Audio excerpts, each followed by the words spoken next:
खरगोन। कांग्रेस वरिष्ठ नेता सांसद पूर्व मुख्यमंत्री दिग्विजय सिंह शनिवार देर शाम मुख्यालय पहुंचे। श्री सिंह विधायक केदार डावर के गृहग्राम में होने वाले इंदल समारोह में शामिल होने पहुंचे थे। शाम करीब 6 बजे वे डायवर्सन रोड स्थित सर्किट हाउस पहुंचे। यहां मीडिया से मुलाकात के दौरान श्री सिंह ने प्रदेश अध्यक्ष जीतू पटवारी के वरिष्ठ पदाधिकारियों से सामंजस्य नहीं बैठा पाने के सवाल पर कहा कि जीतू पटवारी से मेरा समन्वय है। दिल्ली विधानसभा चुनाव को लेकर कहा कि कांग्रेस पार्टी जो भी चुनाव लड़ती है मजबूती से विचारधारा के आधार पर लड़ती है। प्रयागराज कुंभ में जाने की बात पर कहा कि अपनी आस्था का है प्रश्न। भोपाल केश कांड पर फिर उठाए सवाल, एक सिपाही के यौन नहीं मिल सकती है करोड़ों की राशि। उन्होंने कहा अरुण यादव के ट्वीट कर उठाए 10 सवाल पर सीएम डॉक्टर मोहन यादव को देना चाहिए ध्यान। इस दौरान पूर्व विधायक रवि जोशी भी मौजूद थे। श्री सिंह पूर्व विधायक परसराम डंडीर के निवास पर भी पहुंचे। यहां से मोहन टॉकीज पहुंचने पर मुस्लिम समाज के लोगों ने मंच लगाकर स्वागत किया।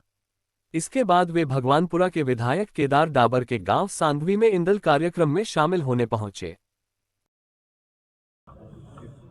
केदार भाई के यहाँ 8 साल बाद जो इंदल का फंक्शन हो रहा है उसमें मुझे आमंत्रित किया गया था, उसमें मैं शामिल हो रहा हूँ। इनके परिवार से चिड़ा भाई के ज़माने से हमारा उनका संबंध रहा है, इसलिए उन्होंने मुझे आमंत्रित किया तो मैं आया। दिल्ली विधानसभा को लेकर चुनाव जिस तरह से तैयारियां हो रही है, कांग्रेस कितनी मजबूती स्थिति में है?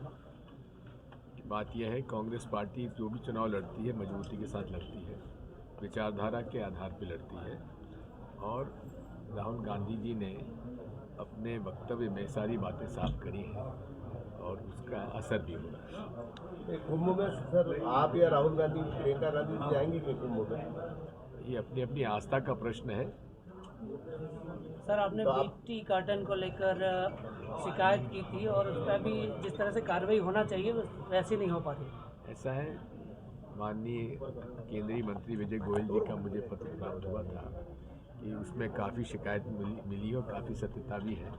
उन पर केस रजिस्टर किया गया है और उसकी जांच करके उनको दंडित किया जाएगा।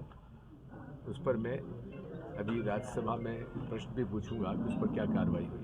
ऑर्गेनिक कॉटन को लेकर जिस तरह से कहा जा रहा है कि बहुत बड़ा स्कैम है, घोटाला है और मध्य प्रदेश नहीं देश को अंतर्राष्ट्रीय बाजार में बदनाम करने का कुटिल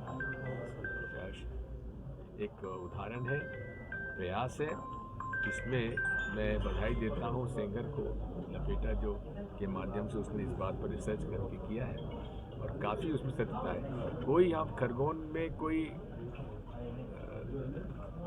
ऑर्गेनिक कॉटन की खेती नहीं करता, झूठे केस बनाए गए, सब्सिडी ली गई और उसका पूरे अंतर्राष्ट्रीय क्षेत्र में हमको ब्लैकलिस्ट किया गया।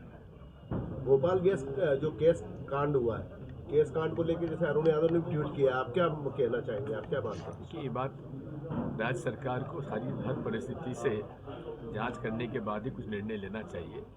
अब वहाँ क्यों भोपाल का जो कचरा था वो पीतमपुर में डालने का क्या उचित था, मैं नहीं समझ पाया। हाल ही में अभी मामला हुआ है, जो किसानों के सम्मान निधि का जो डाटा होता है वो डाटा खरगोन में पूरा लीक हो गया है और जगह जगह पहुंच गया है। देखा मैंने, वैसे पर्सनल डाटा लीक नहीं होना चाहिए। सर केस कांड का पूछा था मैंने, केस कांड जो हुआ है भोपाल में जो करोड़ों रुपए मिले, सौरभ शर्मा, पहली बात तो यह है कि सौरभ शर्मा एक साधारण सिपाही, अब ये बताया जा रहा है कि ये सारा सोना उसका है। 23 करोड़ रुपए नगद, 3 एजेंसियां काम कर रही हैं, पूरी केंद्र सरकार उसको ढूंढने में लगी हुई है, राज्य सरकार भी उसको ढूंढने का प्रयास कर रही है, लेकिन अभी तक असफल रहे हैं। कहीं आज अरुण यादव जी ने बड़े अच्छे प्रश्न पूछे हैं 10, उसका उत्तर मुख्यमंत्री जी को देना चाहिए कि आखिर ये कहाँ है, और कुछ आशंकाएं उन्होंने व्यक्त की हैं, उस पर माननीय मुख्यमंत्री जी को ध्यान देना चाहिए। सर एक सवाल था, ये मध्य प्रदेश कांग्रेस के जो अध्यक्ष जीतू पटवारी जी, वो युवा है और वरिष्ठों में समन्वय नहीं हो पा रहा है कांग्रेस में। जिस गति से काम करने चाहिए कांग्रेस को, ऐसा नहीं कर पा रही है। मुझे किस श्रेणी में डालते हैं आप तो वरिष्ठ है सर। तो मेरा तो समन्वय ठीक है उनके साथ। धन्यवाद।